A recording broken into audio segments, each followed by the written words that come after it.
Tervist tulemast Vanapaugu põrgu kööki. Tänane köögijutt saab olema rohkem tehniline.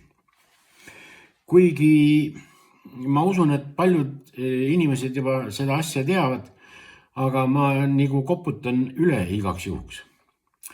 Asi puudutab nimelt lõikelaudasid. Nüüd on selgunud pikkade uuringute tulemusena, et lausa eluohtlikud on kõiksugused plastikust lõikelauad. Ja ohtlikud on nad sellepärast, et koduses köögis ei ole ta ehk nii ohtlik. Aga ütleme masstootmises, restoranid, sööklad, et seal, kui kasutatakse plastmassist lõikelaudu, siis lõigates tekivad siin sellised mikroosakesed. Esiteks teda on üliraske puhastada, et teda saada bakterivabaks. Mul läks hulk aega, et ma selle üldse üles leidsin, et see on mul üks üle 15 aasta vana ja siin on näha siis need sellised jäljed, lõikejäljed, ja kuna nendest jälgedest saab inimene koos toiduga ka mikroplastosakesi, siis mõni päev tagasi lugesin viimast uuringut ja selgub, et 2 aasta jooksul inimene, kes külastab 2-3 korda nädalas toiduasutusi, kus on kasutusel olnud plastikust lõikelauad, siis nende sooltest on leitud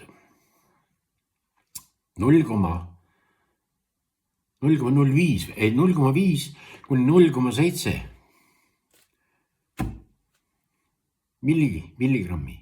mikrogrammi neid plastosakesi.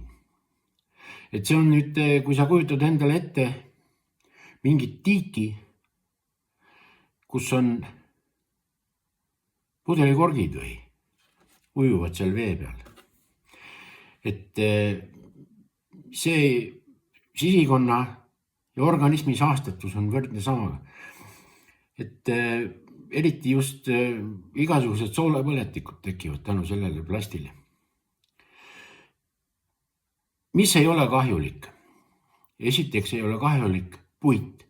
Kui puidu lõikelaua pealt eraldubki mingi pind või mingisugune pisikene osa, siis puit ei ei tapa meid. Inimesed on ju, vanasti sõid ju puitu rittade viisi, kui veel ei olnud neid muid võimalusi. Aga kõige ohutum on ikkagi bambusest lõikelaud ja mina ütlen sulle omast kogemusest, usud või ära usu. See lõikelaud, mida ma siin olen kasutanud, see on bambuselaud ja see on mul ostetud kohe peale seda jama. Nii et seda ma olen kasutanud 15 aastat ja tal on küll üksikud need lõiketriibud on siin peal, aga neid on ikkagi ülivähe võrreldes selle plastlauaga. Ja puidust lauda mul ei olegi olnud, kui ma ostsin kohe selle bambuslaua. Ja asi on selles, et tähendab, see ei ole muudkui ära viskamine. Selle bambuslauaga on see asi. Seda ei pea sa pesema kuskil ja ei tohigi pesta nõudepesumasinas. Selle voolava vee all pesed ära, desinfitseerid ära, kui sul on desinfitseerivahendid, mingisugused sellised, millega käsigi desinfitseerid. Peale on kirjutatud 99% hävitab kõik bakterid. Seda muidugi ei usu, 97-96% võib-olla veel, aga 99% see on juba nagu Vene valimised, et raske uskuda. Ja bambuslaud on veel selles suhtes tema hoolitsemine, näiteks puidust laua, kui sa pesed, siis sa paned ta ju kuskile püsti, et ta nõrguks, aga see laua alumine ots, kui sul toetub see laud kuskile, siis see alumine ots, see on ju vee sees ja siin bakterite paljunemine seal kohe miljonites. Nii et ütlen teile ilusti, kõige kasulikum on bambuslaud ja seda ei räägi mitte mina, seda räägivad minust ikka väga palju targemad inimesed. Ja kuidas see laud siis töötab? Noh, minu laud töötab näiteks niimoodi, et ja selle laua hooldamisega saab igaüks hakkama. Vaata, tänapäeval ongi ju niimoodi, et ei ole enam niimoodi, et kodutöid peavad mingid köögis naised tegema. Seal on ikkagi ära jagatud, kuidas keegi millega saab aidata. Näiteks mehed on viimasel ajal väga vastutulelikud. Et neile pole vaja isegi midagi öelda. Et nad tulevad ise selle asja peale, et selle võiks ära teha, et naisel oleks kergem ja lihtsam. Näiteks üks juhus oli kohe, kui mees äratab hommikul naise üles, et tule nüüd üles, et kell on kohe 7.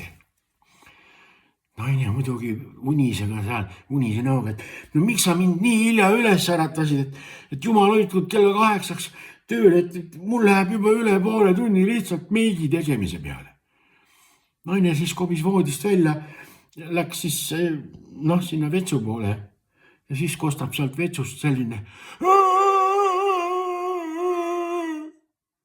Naine tuleb ukse peale ja vaatab mehele sellise metsiku pilguga otsa. Mida sa tõbras teinud oled? No mis ma ikka tegin? Ma vaatasin, et lasen sul magada, et teen sulle ise selle make-upi ära senikaua, kui sa magad. Ja vaata, nüüd on siin niimoodi. Siin on mul ahjust võetud ribi. Oskar, noor Oskar on. Ja selle ma siis nüüd panen siia lauale. No, tilgub ka, las ta tilgub. Selle paneme siia lauale. Need on 2 tükki, sellepärast, et Oskar oli 2 küljega nagu. Ja siin ei ole muud kui sellised, siis jumal, ta tuleb siit, ei olegi noaga midagi teha, ta lihtsalt pudeneb ise siit kondi küljest lahti. Vaata, mis sa tahad. Midagi ei oska öelda. Või öelda nagu võiks midagi, aga ei saa öelda, sest suu on sülge täis.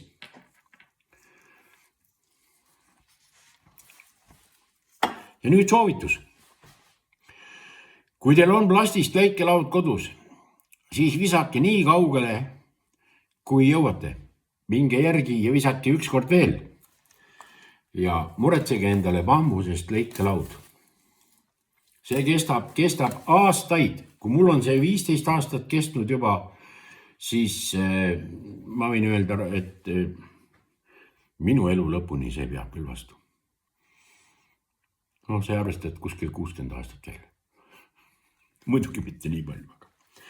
Nii et võtke teadmiseks, kes veel ei teadnud.